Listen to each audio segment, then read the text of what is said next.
Hello and welcome to the big picture. As debate rages in the country about the role of the judiciary and complaints about its periodic intervention, or as some say, intrusion into the executive's domain, an order of the Supreme Court yesterday regarding diesel subsidies has once again raised similar hackles. The order of the Apex Court set aside the interim order of the Kerala High Court, which had stayed the oil company's decision not to provide diesel to bulk customers like state road transport corporations at subsidized prices. The reasoning behind the order of the Apex Court, which went into economic situation in the country and commented on various issues like rupee slide, etc., and commenting on the policy of subsidies, has raised questions about its domain expertise in making such statements. Other questions also arise about the state governments approaching courts on policy matters concerning the centre and the courts taking up such matters and passing judgments over them. Is this again an instance of judicial overreach, or are these well within the scope of what the judiciary is expected to do? We will discuss this today with Justice R.S. Sodhi, retired judge at the Delhi High Court, Nilotpal Basu, Central Committee member CPIM and a former MP, T.S.R. Subramanian, former Cabinet Secretary, Government of India, and K.N. Bhat, senior advocate in the Supreme Court and former additional Solicitor General of India. Welcome to all of you. Justice Sodhi, I would like to come to you first. Are we crying wolf in these kind of matters? To the latest instance, we have been discussing these kind of issues in the past also. Is this another instance of crying wolf, or do you think that there is some substance to the concern being expressed about judicial overreach in such cases? No, I don't think it's a judicial overreach or anything of that sort. Yes, we are crying wolf really, but when a matter is brought before the court, for example, the Supreme Court didn't suo motu take up any action. Right. It was because the matter was placed before it, because the High Court said something, and it rectified or gave his opinion. Now you can't say that is overreach really. Okay. Nilotpal, would you agree with that? Because here is a case, Centre takes a decision, or the oil companies takes a decision. They say that subsidies can't be granted to bulk consumers like State Road Transport Corporation, railways and all. And the state government goes to the High Court, and then the High Court stays the decision. And now the Supreme Court, intervenes and says that what the High Court has done is not right, we are vacating the stay.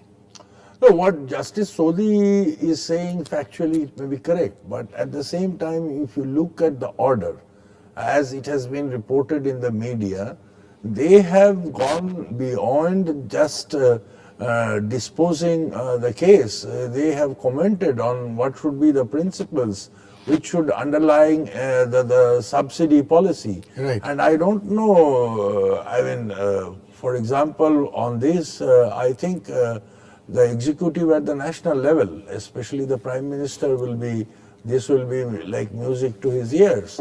But at the same time, then judges will also have to comment that what do they think is subsidy, whether the tax waivers that are given to corporates, those are also subsidy, because those things formally are included in the budget papers, but at the same time, then there should be public interest litigation, and also the judges will have to opine that whether giving so much of tax waiver to the population, because we are discussing this at a point in time when the food prices are soaring, and I think India is clocking the highest level of inflation in the whole world. Okay, Mr.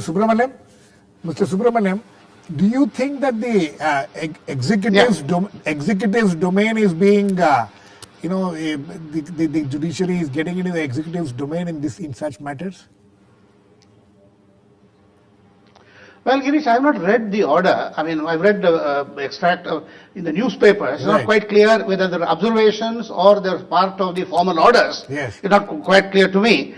I agree with Justice Sodhi. If the state government or the central government cannot decide among themselves, the executive cannot decide among themselves the issues, and if they take it to an arbitrator, so to speak, the Supreme Court, they have to, whatever Supreme Court can say, I mean, they're not dummies. Certainly they can look at the merits of it and give their opinion. Nobody asked the state government or central government to go to the courts in this particular matter. They have done that, number one. Number two, we should not really make too much of small things. Yes, policy making in respect to subsidy is very much in the domain of the executive and the parliament. Right. They should do that. And today, don't forget, the executive has failed totally, as Mr. Basu said. The parliament has also failed totally. And the only pillar that is functioning is the judiciary. And therefore, don't expect them to be 100%. If they are 95% is good enough, that is the one pillar which is now saving this country. They are not dummies. They are, clearly, when something goes to them, they'll express an opinion, some obiter dicta, some observations, etc. We shouldn't take it too seriously. I think in this particular case, I see nothing wrong at all. It is not even worth commenting. Mr. Subramanian, one of the comments made, if it's obiter dicta or not, we'll come to Mr. Bhat on that.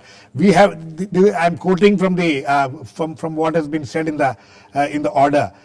We have to change the mindset.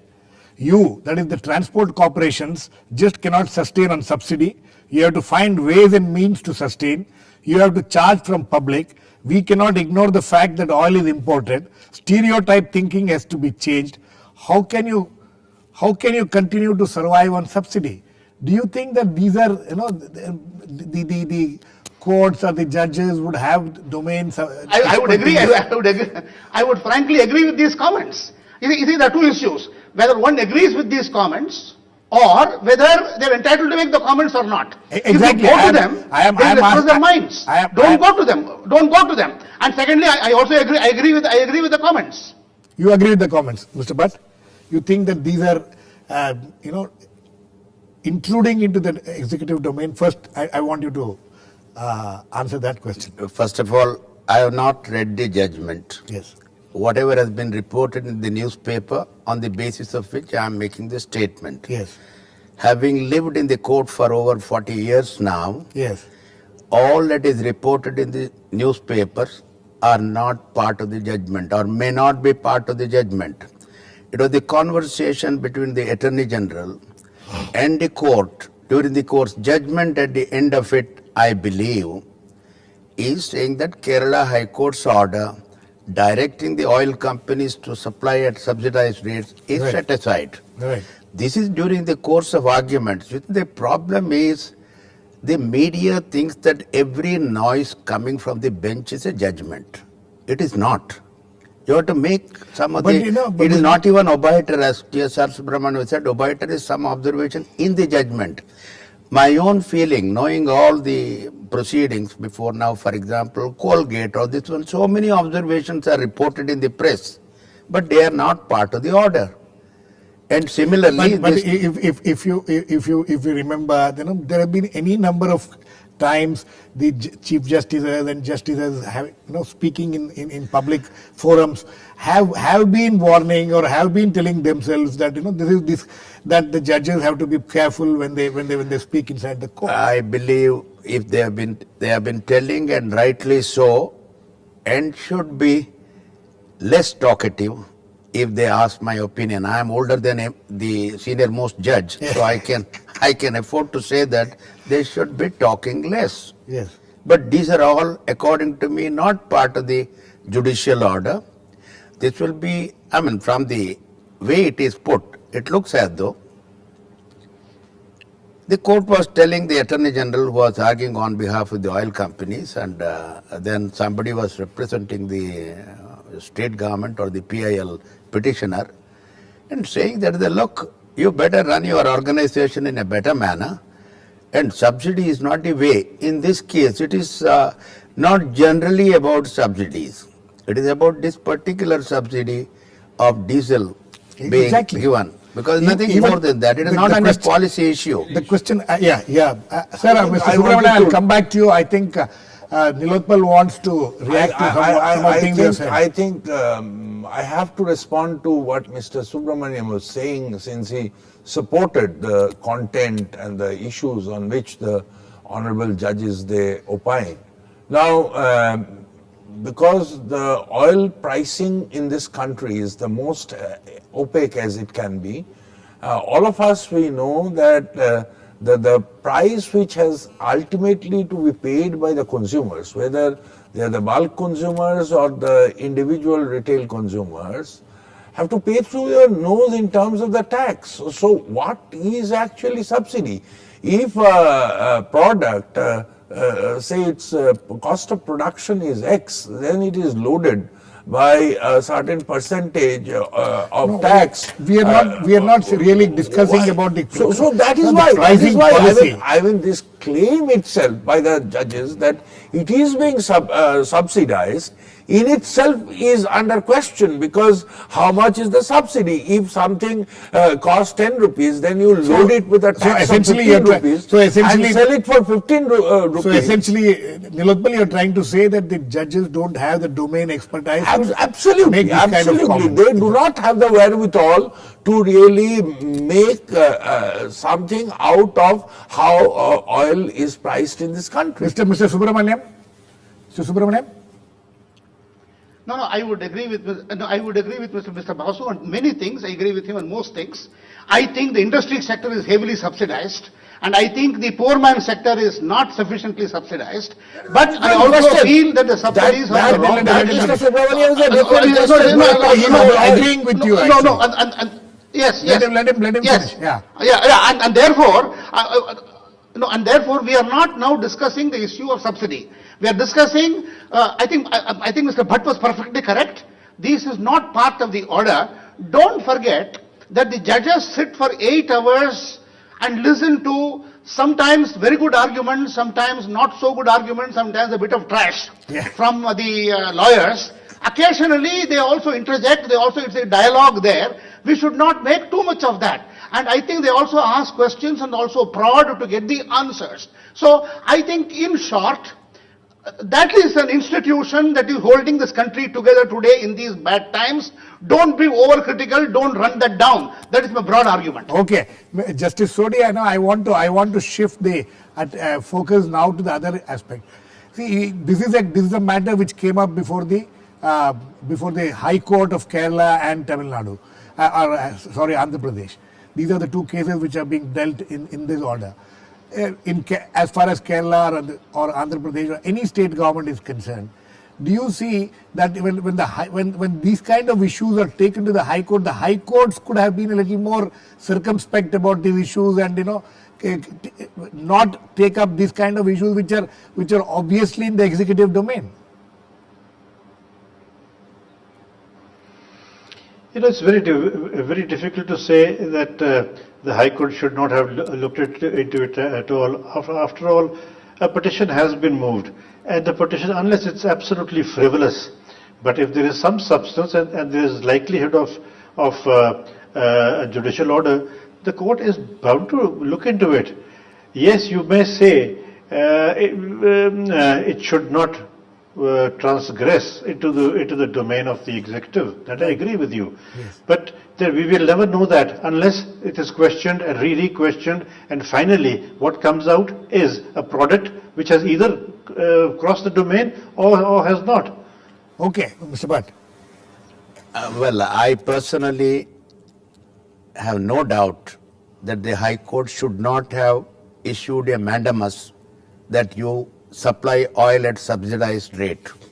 That is entering into a budgetary field which is not open to the court at all.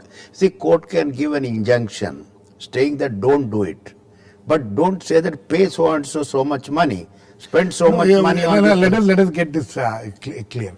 The State Road Transport Corporation went to the court saying that we can't pay this non-subsidized price for diesel because it's going to cost us so much, 22% more, and they gave all the figures. Close your transport. So the High Court stayed the order, stayed the policy of the government, saying that you can't charge this. You see, granting of a subsidy or granting of something which is of any benefit, you can't claim it as a matter of right. Least of all is the State Road Transport Corporation. And during the course of the time, because then I can't run my corporation unless oil is supplied at certain rate. Court can't enter it. The court should have said that, look, you are barking at a wrong tree. Go to appropriate places and do whatever it is. That is exactly what they said. you increase your tariff or you increase this one, don't give free passes to all the people concerned, Yes. etc. Why should you give free passes to journalists and Because MLAs and all that? everybody. But, you know, I mean, was these are the matters which is a matter at the time of discussion, the exchange of views between the Attorney General but and we are not and into that. The basic one question: more should the thing. High Court have taken up this? Should not have. Should not have. Okay. No question. One more, this one, as Mr. Subramanian has said, which sitting for about continuously for this one, because people get bored. Because they have to let it off, and it is not meant for to be reported. Sometimes. No, but I'm not saying anything because we still don't have the Then full I don't copy have of a the order copy of with the us, judgment, but the judgment looking seems to at have- a mode, Yes. because we have been now, for example, the same bench, they said, look, you are a parrot in the cage. They told the CBI director, it is not found in any order. Right. They said heart of the matter is missing when the files were given, not found in any order. Okay. These are the two Nilotpal, examples of the same bench. I'm telling Nilotpal, this is a question. Your party has run this government in few states, 3 states. Your party was running the government in Kerala till recently. Now, this primary question is that the primary question is that why do state governments have to go to the courts? Why isn't this very, and incidentally these two governments which we are talking about, Kerala and Andhra Pradesh government, both of them are Congress governments, and we have a Congress-led government at the center. So don't you think that the state government these are all issues and policy issues which can be dealt at a political level instead of going to the courts? I think what is happening, Girish, is a serious collapse of the political engagement on such policy issues, Right. especially if they are related to quote-unquote reforms. Right. At the one level, they don't want to be seen as somebody opposing the so-called reform process, but at the same time, the paradox is Yes. the impact will hit the people so hard, because I know from my experience that if really this policy which was adopted and which the Supreme Court has now upheld, if it is to be implemented, there will be a collapse of the state transport corporations. Absolutely. Because No, I'll the point give that you was being made, the latest news.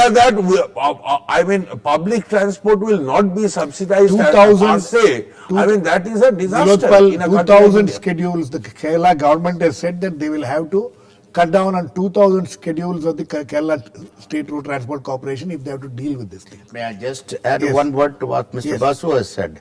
Supreme Court has not upheld the policy of removing the subsidy. Supreme Court only found fault with the High Court, which said that give subsidy. No, it So doesn't. that's It why- didn't say I mean, give subsidy. It doesn't. It said that You should not have interfered. It stayed the order of the. You should not have interfered. You say that the state High Court should not have interfered. in this matter. Supreme Court said nothing about the subsidy. No, but they have made a lot of No, comments on the subsidy. they are at the exchange level. They are not part of the judgment. They're not part. Yes, Mr. Subramanian. Mr. Subramanian, my question, I think No, I entirely agree, because No, my question, one second, Yes. my question, which I asked Nilotpal also, that, increasingly, why should the state governments go to you have been part of the state governments also, apart from having been the head of the government at the center, the bureaucracy at the center, why do the state governments have to go to the courts in such matters? Do you agree with Nilotpal that, there is a collapse Girish, of you're the asking- political system, you're asking political a- engagement? You're asking a very good question. We are not able to settle our river water disputes. Right. Interstate disputes we are not able to settle. I have been in at least 7 or 8 cabinet meetings when an absurd decision is taken in the cabinet.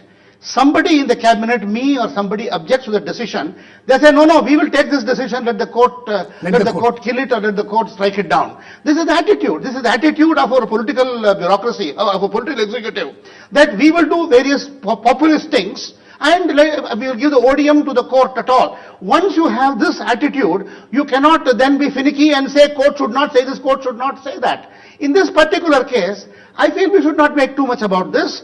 They are not discussing policy. They are merely upholding an order of the legitimacy of a government order. They are not interfering. They may have made some observations in between. It is not about policy. It is about this particular matter. I feel we should make too much about this. Mr. Justice Sodhi, you think this attitude of the governments, whether it's at the state level or the center, as Mr. Subramanian rightly pointed out, I have also heard this myself from many people in the government, that let us do something and we'll let the courts decide.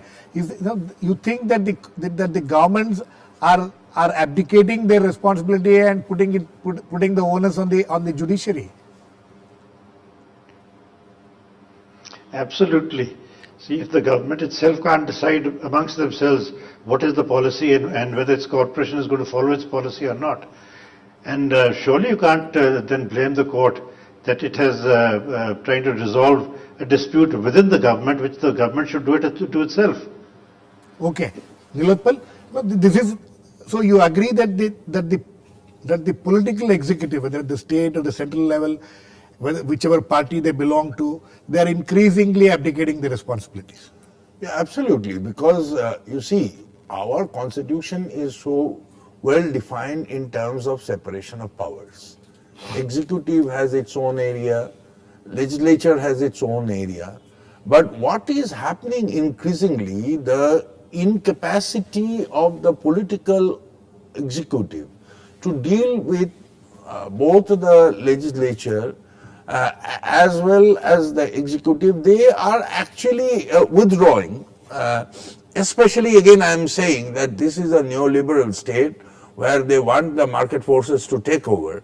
But yet they cannot really afford to do that because impact is so huge on the population and there is a big problem. So they abdicate their responsibility, and you see, no space, constitutional space remains vacant. So other constitutional organs do step in. And in this case particularly, since legislature and executive is quite a bit interconnected, I mean, and legislature's role also depends largely on what executive does on the floor of the house. Therefore, judiciary is increasingly expanding its space, and in doing so, sometimes they do it legitimately, sometimes there is an overreach, and this is the bargain that we have got for us. Mr. Bhat, you think that the judiciary enjoys in this kind of role which it is now forced to do by the way the executive is abdicating its responsibility, or you think that it's being forced to do this thing? Well, I'm not saying anything about the Honorable Court, but generally speaking, doing somebody else's job is easier because there you don't have any additional responsibility. That if it becomes a habit, yes, then this may continue because I have been in the Supreme. It seems to have become a habit. I have been in the Supreme Court now for nearly 45 years, yes, continuously, and I have seen the origin of this PILs and yes, this one to begin with, and how it is now occupying the major part of the court's time. Right. All over India, Right. it is not only the Supreme Court. Right. This is a matter of great concern because somewhere somebody has to put a line. The original intention behind the PIL were very noble. Intention even today is good. Noble. Even today, even road to hell is paved with good intentions. That is not the question. Intentions are good, but then who will do the work of the judiciary? Right. The dispute between the two parties, or the criminal who is waiting for his matter Right. to be a judge appeal to be decided, all these matters will have to be done only by the judges. Absolutely. So, as far as possible, my respectful submission to the court would be to that try to get away from this because Abstain from this. this is an impossible area because then if you find everything, Mr. Bhat, let me counterpose this question. Say, for example, we are seeing every day in West Bengal, the High Court is forced to opine. Right.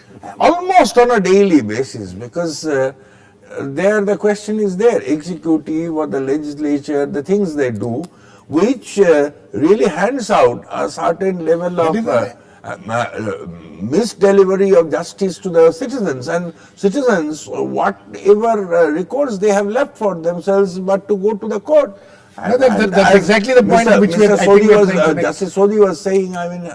Absolutely. entirely Yes, Mr. agree Subramanian. that- Sorry, Mr. Bhat, Mr. Subramanian wants to intervene. Yes, Mr. Subramanian. Yes, I would agree with I would agree with what Mr. Basu is saying just now. We now find in case after case, Article 14, Article 32, public interest is being affected. Say, for example, take transfers and postings. Right. In the name of public interest, we are having 3 months posting, 4 months posting. Right. Now, if these are all, so ultimately, our constitution is one document. There are not watertight compartments. There are areas of overlap between various constitutional articles and the functions of the 3 major pillars. And therefore, if there is a vacuum in the parliament and a complete vacuum in the, or in fact, a vacuum plus venality in the executive, I am afraid, do you see this intervention in US? In UK, there are. The Supreme Court comes in the newspapers. In India, every headline is newspapers. Absolutely. Justice Sodhi, last words to you. I would just like you to respond to what Mr. Bhat respectfully submitted to the judiciary. You think the judiciary should abstain from certain things and not get involved in them and stick to what it needs to do. Because that the real work is getting affected when it's taking up these issues which it could do without. Curtail, not refrain. Abstain, curtail, okay. See, Mr. Bhat is largely right when he says that. But as far as the judiciary is concerned, you can't build a hiatus and allow the country to drift with nobody interfering or nobody taking a decision. So wherever the court has to take a decision, even if it is a slight overlap, I do not think the court should hesitate. Okay. I think on that note we need to end. We have had very knowledgeable wisdom coming from 4 people who are experts in their own field, in different fields which they represent. So it is now up to all of us to think and consider why things are going out of hand in all these matters. Thanks to all my guests, Mr. T.S.R. Subramanian, Justice Sodhi, Nilotpal, Basu and K.N. Bhat. Please keep watching. We'll come back with another issue on the big picture same time tomorrow.